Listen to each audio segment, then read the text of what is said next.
बवाल पर योगी बनाम मौलाना हो गया। सबसे पहले वो तस्वीर दिखाऊंगा जिसकी वजह से लाठियां चली। पुलिस बरेली में पहले रोक रही थी, पुलिस वाला साफ साफ कह रहा है रुक जाओ, लेकिन भीड़ रुकने को तैयार नहीं थी, बैरिकेड तोड़ने पर आमादा थी।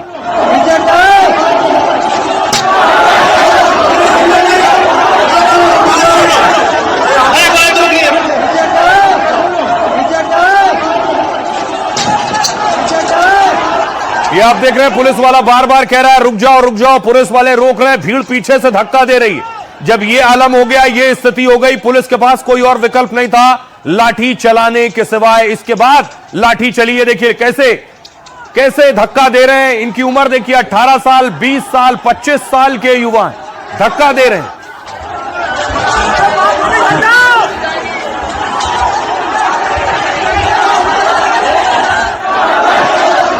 और उसके बाद पुलिस के पास कोई और विकल्प नहीं बचा। हालात को संभालने के लिए, कानून व्यवस्था संभालने के लिए पुलिस ने उसके बाद लाठी चलाई है। लाठियां चली है, लोग घायल हुए हैं, भगदड़ मची है, चोट भी आई है लोगों को। लेकिन देखिए इसका असर क्या हुआ। असर यह हुआ है कि ये तस्वीरें देखने वाले कह रहे हैं लाठी ठीक चलाई। महादेव का पोस्टर आप देख रहे हैं, कह रहे हैं यूपी पुलिस लठ चलाओ, नारे लग रहे हैं। हम तुम्हारे साथ हैं। यूपी पुलिस तुम लठ बजाओ, हम तुम्हारे साथ हैं। यूपी पुलिस तुम लठ बजाओ, हम तुम्हारे साथ हैं। यूपी पुलिस तुम लठ बजाओ, हम तुम्हारे साथ हैं। यूपी पुलिस आगे बढ़ो, हम तुम्हारे साथ हैं। हर हर महादेव, हर हर महादेव। यूपी पुलिस तुम लठ बजाओ, हम तुम्हारे साथ हैं। यूपी पुलिस तुम लठ बजाओ, हम तुम्हारे साथ हैं। यूपी पुलिस तुम लठ बजाओ, हम तुम्हारे साथ हैं। यूपी पुलिस तुम लठ बजाओ, हम तुम्हारे साथ। और उसके बाद देखिए बरेली में सुरक्षा बढ़ा दी गई है। एसएसपी, बरेली एसएसपी को आप देख रहे हैं, खुद घोड़े पर सवार होकर देर रात निकले हैं पेट्रोलिंग करने के लिए।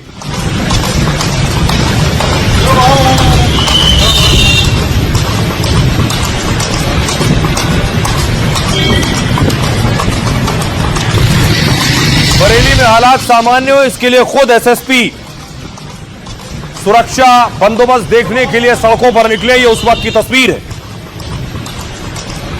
बरेली की तस्वीरों के बाद देखिए क्या तस्वीर सामने आई। तौकीर रजा की गिरफ्तारी हो गई। तौकीर रजा पर एक्शन हुआ। तौकीर रजा ने भड़काऊ बयान दिए थे, उसके बाद लोग सड़कों पर निकले। तौकीर रजा ने कहा इस्लामिया ग्राउंड पहुंचो, इसलिए जुमे के बाद लोग ग्राउंड पर जा रहे थे। असली जो मास्टरमाइंड वो तौकीर रजा है, जिन पर पुलिस ने एक्शन लिया, गिरफ्तार करके जेल भेज दिया।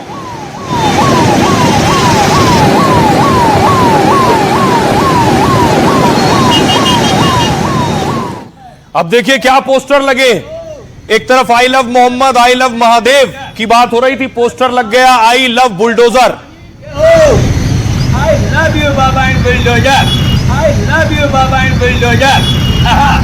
बहुत बेसिक बाबा ही है, बस भाई संभालेंगे तो इसको। इधर बाबा उधर मोदी, बस देख भाई बात है। अरे बाबा जी के हो। I love you baba and bulldozer, I love you baba and bulldozer. बहुत बेसिक बाबा ही है, बस भाई संभालेंगे तो इसको। इधर बाबा उधर मोदी, बस 24 तारीख को ये बात होगी, ये दिखाया जाएगा कि आज हम पूरे अमन के साथ आए हैं। तो मौलाना भूल गया कि शासन किसका है। हम सड़कों पर आएंगे तो तुम्हारी रूह कांप जाएगी। कर्फ्यू का सबक तुम्हें ऐसा सिखा देंगे कि तुम्हारी आने वाली पीढ़ी दंगा करना भूल जाएगी। जितना दबाया जाएगा ये मामला उतना उभरेगा। कि गर्मी को शांत करने के लिए हमें डेंटिंग पेंटिंग का सहारा लेना पड़ता है। पुलिस ने जानबूझकर मुसलमानों पर लाठियां चलाई। पुलिस पर हमला करोगे तो छेड़ोगे तो फिर छोड़ेंगे भी नहीं, और एक बार छोड़ेंगे नहीं तो फिर छूटोगे भी कभी नहीं। हुकूमत सख्त मुसलमानों की मुखालफत पे आमादा है और मुसलमानों को अल्लाह और रसूल का नाम भी लेने देने के लिए तैयार नहीं है। तालिबानी व्यवस्था और यहां दारुल इस्लाम की उनकी मंशा उनको जन्नत में भी पूरी नहीं होने वाली है, जहन्नुम में उससे पहले उनको जाना पड़ेगा। नामूस रिसालत के नाम पर हम जान देने को तैयार है, हमें कोई दिक्कत नहीं, कोई परेशानी नहीं है। दिलों की तरह बच्चों और महिलाओं को आगे करने का काम कर रहे हैं। याद रखना इसकी भारी कीमत चुकानी पड़ेगी उनको। जारी रहा तो मैं ये समझता हूं कि मुल्क के हालात बिगड़ने का अंदेशा है। किसी ने अराजकता करने का दुस्साहस किया तो उसकी छाती पर बुलडोजर चलाना भी जानती है। योगी आदित्यनाथ का मैसेज क्लियर था, छेड़ोगे तो छोड़ेंगे नहीं। पुलिस पर हमला करोगे तो छेड़ोगे तो फिर छोड़ेंगे भी नहीं, और एक बार छोड़ेंगे नहीं तो फिर छोड़ोगे भी कभी नहीं। मौलाना ने फिर भी हिमाकत की और बवाल की स्क्रिप्ट लिखने लगे। तो मौलाना भूल गया कि शासन किसका है। पुलिस ने भड़काऊ ब्रिगेड को पहले लाठी से सबक सिखाया, फिर सलाखों में पहुंचा दिया। क्या बरेली के बवालियों पर बाबा का बुलडोजर गरजेगा? जो जाति के नाम पर भड़काते हैं भावनाओं को, परिवार के नाम पर दोहन करते हैं, इन्हीं के लिए हम लोगों ने बुलडोजर बनाया था। नवरात्रि में मौलाना ने मस्जिद के सामने बवाल कराया, लेकिन योगी ने सारी गर्मी निकाल दी। गोली मार दी तुमने अतीक और अशरफ को, ऐसे मुझे गोली मार दो। उसकी कई पीढ़ियों के सामने ऐसी कार्रवाई करेंगे कि उनके लिए नजीर बन जाएगा। और आइए अब आपको बताऊं कि जेल पहुंच गए तौकीर रजा, जिनके बयानों ने यह हिंसा करवाई और लाठी चली। मौलाना भड़काते नहीं तो यह आलम नहीं होता। अभी जेल में। बरेली बवाल के बाद योगी के रडार पर मौलाना तौकीर रजा आ गए। तौकीर ने यूपी में कानून व्यवस्था बिगाड़ने की साजिश रची। आई लव मोहम्मद कैंपेन पर तौकीर ने योगी को चैलेंज किया था कि मुसलमानों को सड़क पर उतारने का खुला ऐलान कर दिया था। जुमे के दिन नमाज के बाद बड़े प्रदर्शन के लिए भीड़ जुटाई। सैकड़ों मुसलमानों को नारेबाजी और पथराव के लिए उकसाया, लेकिन योगी सरकार ने दंगा कराने के प्लान को फेल कर दिया। बवाल के बाद मौलाना तौकीर ने एक और वीडियो जारी किया। तौकीर ने गोली मारने और गिरफ्तारी की इच्छा जताई। कहा, मुझे भी अतीक और अशरफ की तरह गोली मार दो। तौकीर बोले, मैंने नहीं, पुलिस वालों ने माहौल खराब किया है। ये हिंदू मुसलमान फसाद नहीं करा पाए तो मुस्लिमों पर लाठी चलवाई। साथ ही दावा किया, खुशी होगी अगर मेरी गिरफ्तारी हो जाए। योगी की पुलिस ने मौलाना तौकीर की यह इच्छा फौरन पूरी की। जुमे के दिन शाम को हिरासत में लिया और आज गिरफ्तार कर लिया। भड़काने के आरोप में मौलाना तौकीर रजा को योगी की पुलिस ने जेल भेजा। तौकीर और 8 उपद्रवियों को पुलिस ने जेल में डाल दिया। मौलाना तौकीर को 14 दिन की न्यायिक हिरासत में भेजा गया है। बरेली हिंसा मामले में 7 मुकदमों में मौलाना तौकीर रजा का नाम है। भड़काऊ बयान और उपद्रव के लिए भड़काने के आरोप में एक्शन हुआ। योगी बोले, मौलाना भूल गए कि यूपी में किसकी सरकार है। ऐसा सबक सिखाएंगे कि आने वाली पीढ़ी दंगा करना भूल जाएगी। लोगों की बुरी आदतों के लिए डेंटिंग पेंटिंग करनी पड़ती है।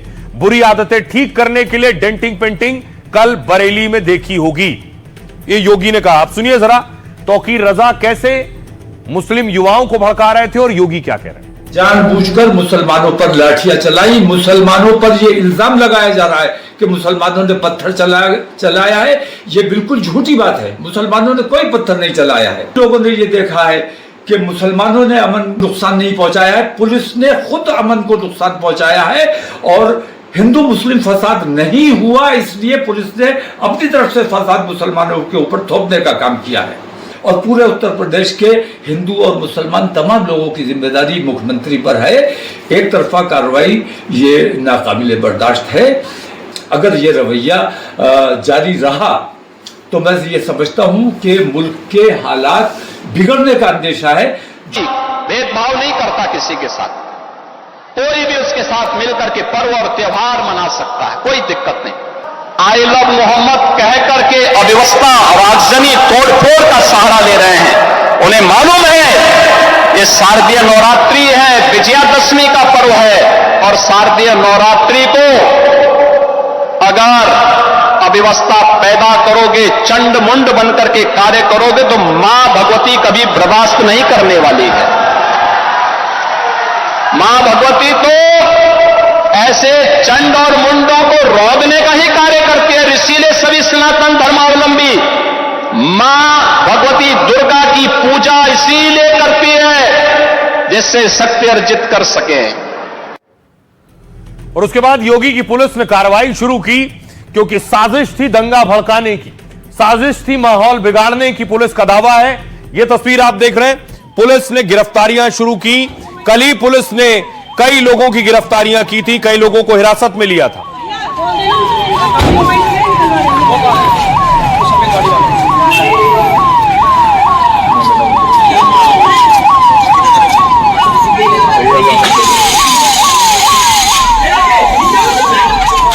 आज भी कई युवाओं की गिरफ्तारी हुई है। ये तस्वीरें आप देख रहे हैं, पुलिस ने इन्हें गिरफ्तार किया है। क्यों पथराव किया था? हाँ भाई, क्यों पथराव किया था? सर हमने पथराव नहीं करा था, फिर थाने पे उठाया था। तो उस टाइम मौके पे हो गए, सीसीटीवी फुटेज उठाया था। हम लोग तो घर पे थे, मैं और मेरा दोस्त है फरमान, हम लोग जा रहे थे कपड़ा लेने खाला घर पे। उससे पहले मौके पे नहीं थे ना, पथराव के मौके पे नहीं थे हम।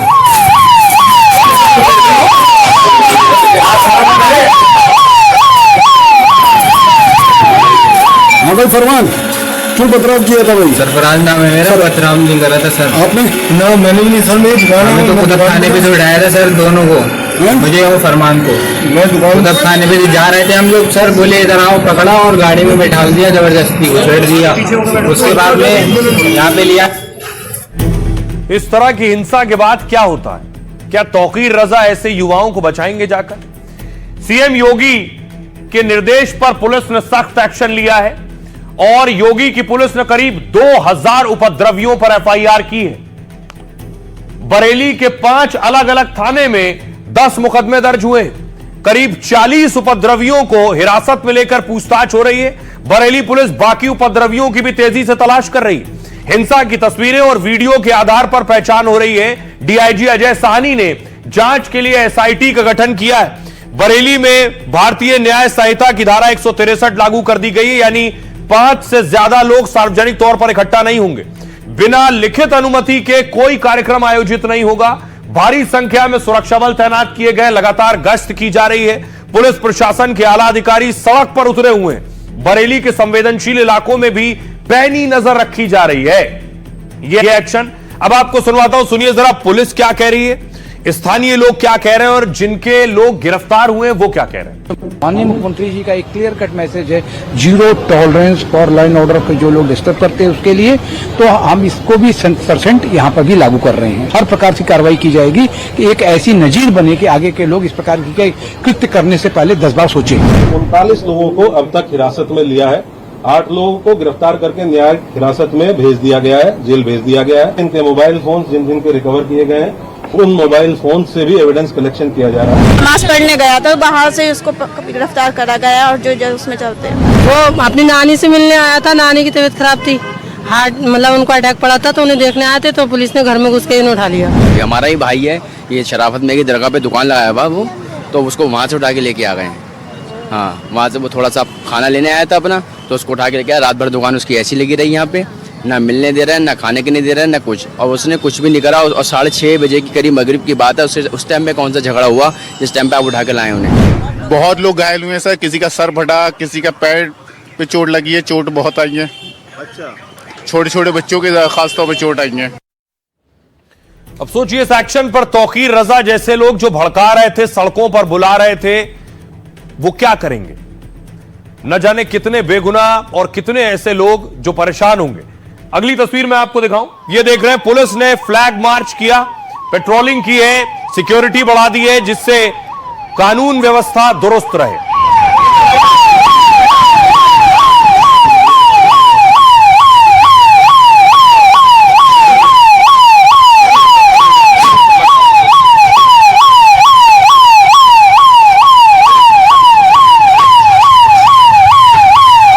ये तस्वीर आप देख रहे हैं दरगाह आला हजरत की, यहीं से तौकीर रजा भी जुड़े हुए हैं और यहां भी सुरक्षा बढ़ा दी गई है। कल यहां भी नारेबाजी और प्रदर्शन हुआ है,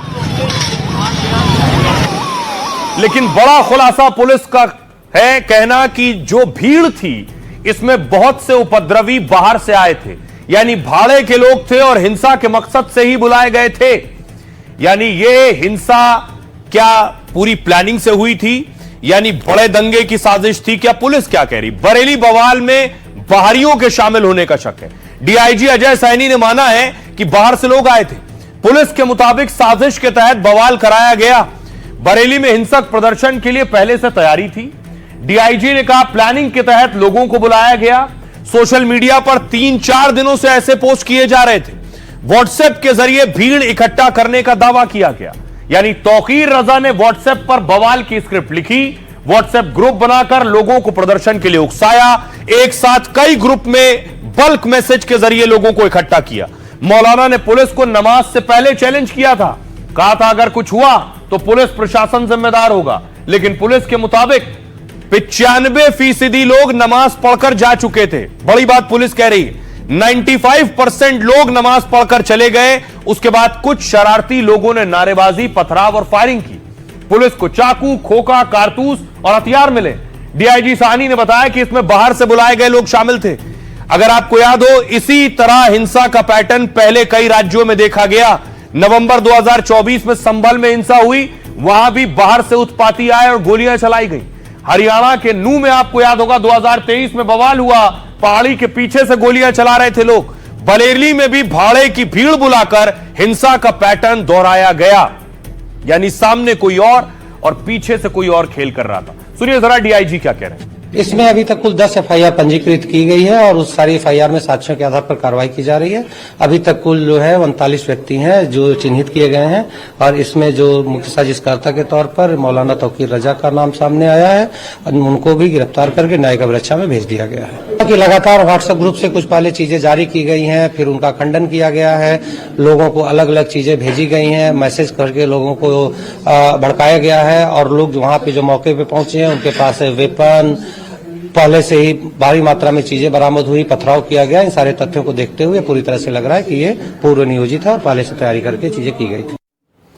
अब देखिए दंगे की साजिश थी, माहौल कैसे संभला। योगी के 2 कमांडो एक्शन में थे।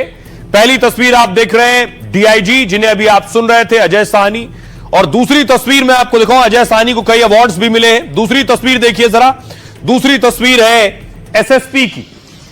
एसएसपी अनुराग आर्या जो कि घोड़े पर आपको नजर आ रहे हैं, लगातार गश्त कर रहे थे, हालात को काबू करने की कोशिश कर रहे थे, असामाजिक और उपद्रवियों पर नकेल कस रहे थे।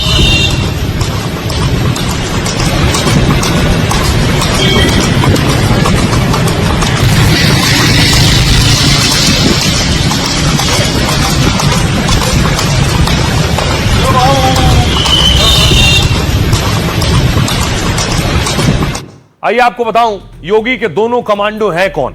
देखिए जरा, बरेली में दंगा साजिश को पुलिस फोर्स ने नाकाम किया है। चंद घंटों में पूरे बवाल को खत्म कर माहौल शांत किया। इसके लिए योगी के 2 अफसरों की खूब चर्चा है। पहला नाम योगी के साथ जो आप देख रहे हैं, बरेली रेंज के डीआईजी अजय कुमार साहनी। इनके नेतृत्व में ही उपद्रव को बढ़ने से रोका गया।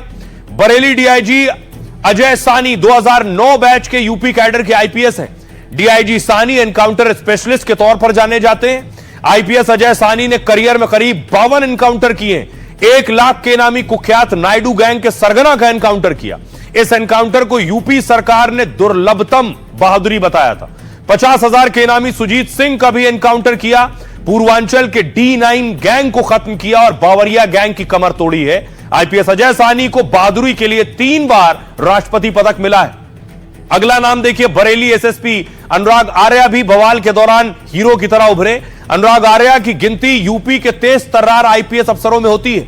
2013 में पहली बार में ही यूपीएससी परीक्षा पास की आईपीएस बन गए।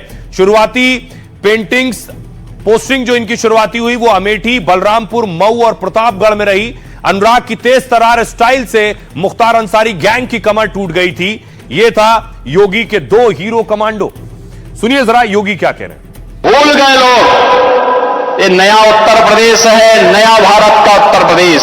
उपद्रवियों से और माफिया तत्वों से सख्ती से निपटना भी जानता है।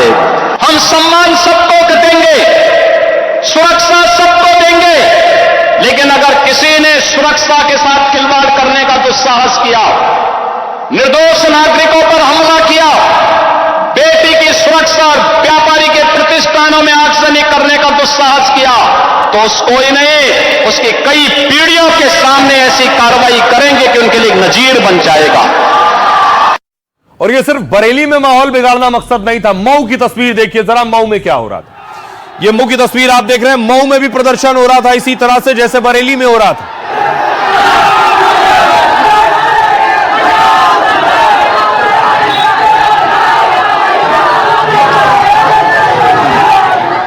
और इस बीच पुलिस के पास कोई और विकल्प नहीं था लाठी चलाने के अलावा, तो मऊ में भी पुलिस ने लाठी चलाई है।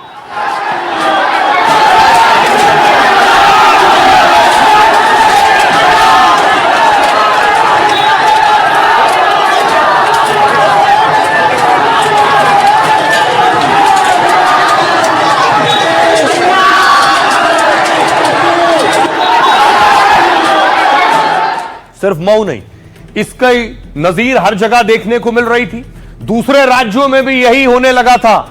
क्या यह सुनियोजित था? यह बिहार के अररिया की तस्वीर मैं आपको दिखा रहा हूं। अररिया में भी लोग प्रदर्शन कर रहे थे और अररिया में उसके बाद हिंदू मुसलमान आमने सामने आ गए।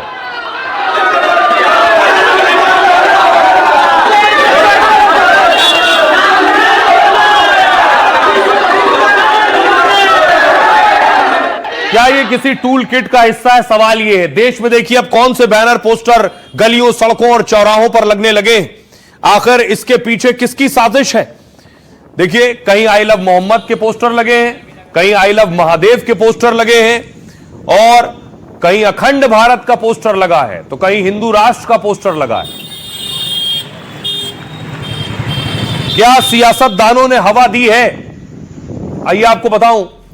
अखिलेश यादव कह रहे हैं सरकार को ताकत दिखाना उसकी कमजोरी है। सरकारें लाठीचार्ज से नहीं, सद्भाव से चलती हैं। इसके बाद योगी आदित्यनाथ ने कहा पहले सत्ता का मुखिया दंगाइयों से मिलकर खुश हो जाता था, अब ना सड़क पर जाम लगेगा ना ही शहर में कर्फ्यू लगेगा, बांटने वालों के लिए ही हमने बुलडोजर बनाया है।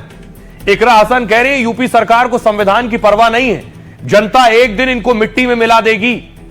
योगी के पूर्व मंत्री कह रहे हैं कि बहकावे में ना आए, सरकार सबकी सुरक्षा के लिए प्रतिबद्ध है। असदुद्दीन ओवैसी कह रहे हैं आई लव मोहम्मद से बीजेपी आरएसएस को दिक्कत क्यों है? यह नारा देश विरोधी लगा तो फिर वो मोहब्बत के खिलाफ। बिना अनुमति के धार्मिक जुलूस निकालना मंजूर नहीं। संजय निषाद ने कहा हमारी सरकार कानून व्यवस्था के लिए हर कदम उठाएगी। चंद्रशेखर रावण कह रहे हैं यह धार्मिक स्वतंत्रता और नागरिक अधिकारों पर हमला है। अफवाहों को रोकने में नाकाम सरकार ने लाठीचार्ज कराया है। आइए अब आपको सुनवाता हूं, सुनिए सियासतदान क्या कह रहे हैं इस पर।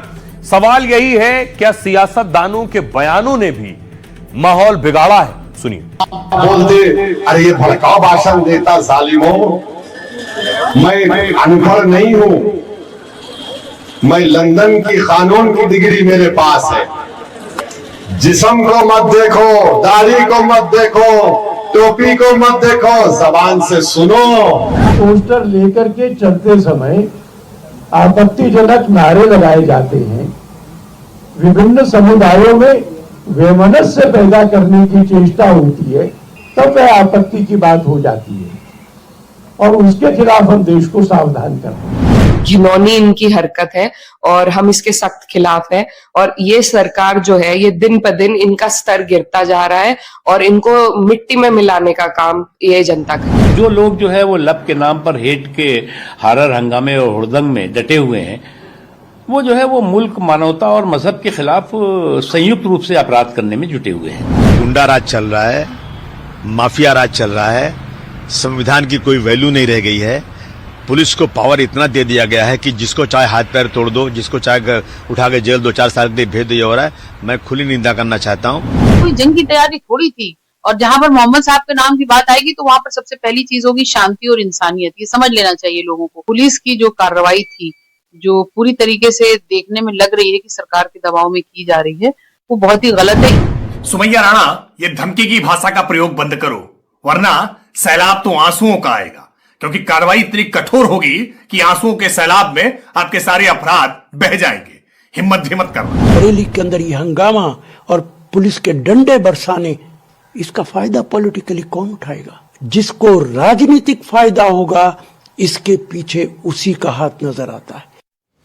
अब सोचिए जरा इसका हासिल क्या है। अलग अलग जगह प्रदर्शन हुए, किसी ने प्रदर्शन रोकने की कोशिश नहीं की और उसका अंजाम क्या हुआ?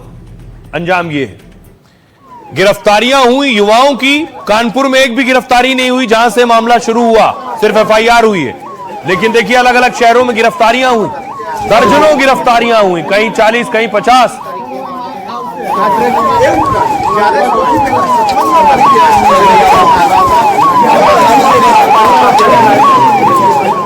अब सवाल यही है कि आखिर इसके लिए जिम्मेदार कौन है जिन युवाओं को जेल में डाल दिया गया। आई लव मोहब्बत कैंपेन मोहब्बत दिखाने के लिए था, लेकिन कई मौलानाओं ने भड़काकर बड़ा बवाल करा दिया। पूछा यह जा रहा है कि मुसलमानों को इसमें हासिल क्या हुआ।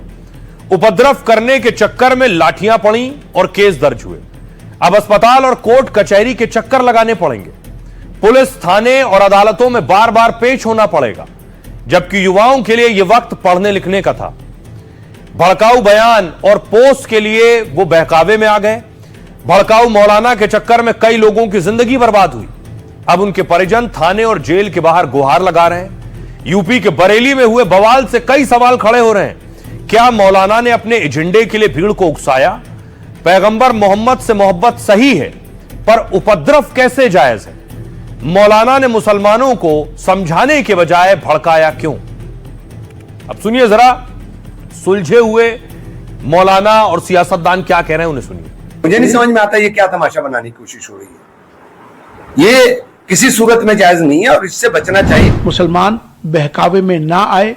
कोई प्रोटेस्ट करने के लिए आपको बोले या कोई किसी तरह से इकट्ठा होने के लिए आपको बोले, सोशल मीडिया पे आपको जुड़ने के लिए बोले, तो मैं तमाम सबसे गुजारिश करना चाहता हूं कि इन चीजों से बचना चाहिए, क्योंकि देश के माहौल को खराब करने की साजिशें रची जा रही हैं। तमाम देश के मुसलमान से अपील करूंगा कि हमारे इन जज्बात का कोई नाजायज फायदा ना उठाए, कोई अपना पॉलिटिकल गेम ना खेले इस बुनियाद पर। इस तरह के वाकयात नहीं होना चाहिए किसी भी तरफ से।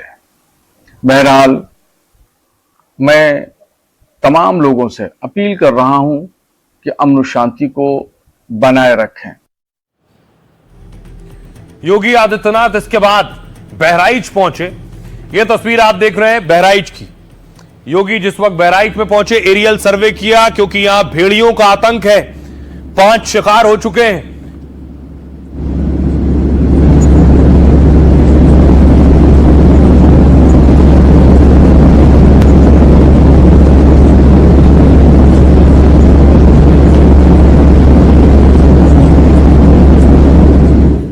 और उसके बाद एरियल सर्वे के बाद योगी आदित्यनाथ पीड़ितों के बीच पहुंचे, जिन्होंने भेड़ियों का आतंक देखा है, जो भेड़ियों का शिकार हुए हैं। योगी ने लोगों से बात की, पीड़ितों से बात की, जो बता रहे हैं योगी को कि भेड़िया कैसे आया, कैसे हमला किया।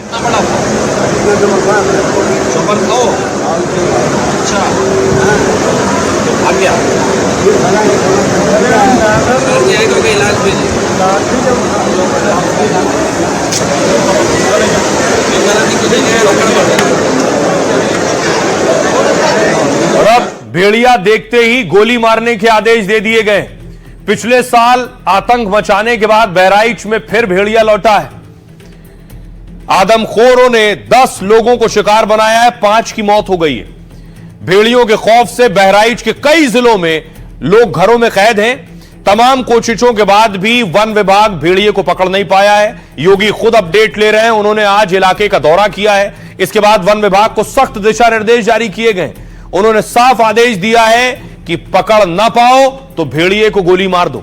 सीएम योगी ने जंगली जानवरों से पीड़ित लोगों से भी मुलाकात की है। मरने वालों के परिजनों को 5 लाख और घायलों को 50,000 रुपए देने का ऐलान किया। साथ ही जिनके पास कच्चे घर हैं उन्हें पक्का मकान भी देने की घोषणा की है। पिछले साल वन विभाग की टीम ने बहराइच में 5 भेड़ियों को पकड़ा था और इस बार वन विभाग की 6 टीमें इलाके में जंगली जानवरों को पकड़ने में जुटी हैं। फिलहाल बहराइच में आदमखोर भेड़िए का खौफ लगातार जारी है। आइए आपको सुनवाऊं इसके बाद योगी आदित्यनाथ ने क्या कहा। यहां से केसरगंज के उन क्षेत्रों से जहां पर भेड़िया का आतंक है, और मैंने कहा है जिन लोगों के पास मकान नहीं होगा, सर्वे का काम लगभग पूरा हो रहा है, उन सबको एक एक आवास उपलब्ध करवाएंगे। श्रावस्ती के भी, बहराइच के भी, बलरामपुर के भी, गोंडा के भी, जो भी ऐसे लोग होंगे सबके घर में सबको उपलब्ध करवाएंगे।